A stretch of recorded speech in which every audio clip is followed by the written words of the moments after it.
Un sentiment de joie et de satisfaction, mais surtout de grâce, de rendre grâce à Allah qui nous a permis, grâce à sa miséricorde, d'assister à cette cérémonie de prière marquant la fête de Tabaski ici à Sindian, avec les populations, les imams, les autorités religieuses et coutumières, pour communier avec l'ensemble des populations en vue vraiment de répondre à cette obligation divine qui est de venir prier chez soi avec ses parents.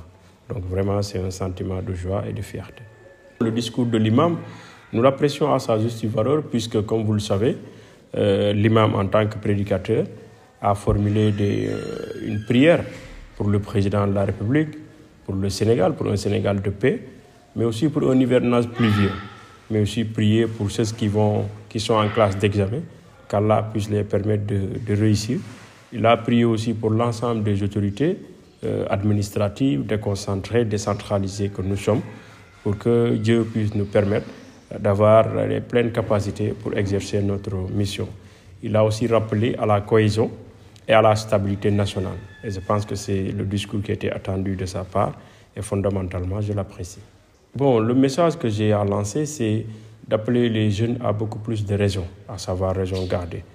Nous sommes dans un environnement assez tumultueux au regard des nombreux chocs exogènes que le Sénégal a connus, que le monde d'ailleurs a connus, j'allais dire.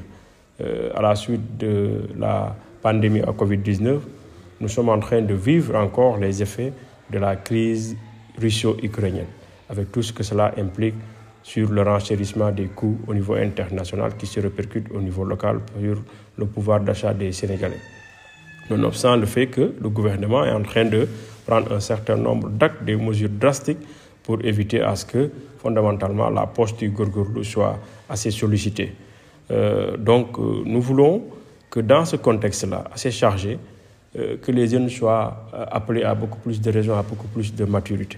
Chacun est libre d'affirmer son appartenance. Chacun est libre d'exprimer son désaccord face à une situation.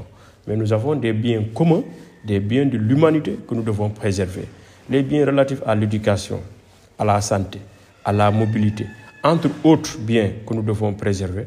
Je pense que c'est nous, jeunes, bénéficiaires de ce que nos ancêtres ont fait, qui devons ne ménager aucun effort pour que fondamentalement la paix et la stabilité dans ce pays soient préservées. Parce que nous sommes les héritiers de ce que nos ancêtres ont fait. Et nous devons aussi laisser un legs pour les générations futures. Et je ne pense pas que ce soit la violence que nous devons laisser ici comme empreinte.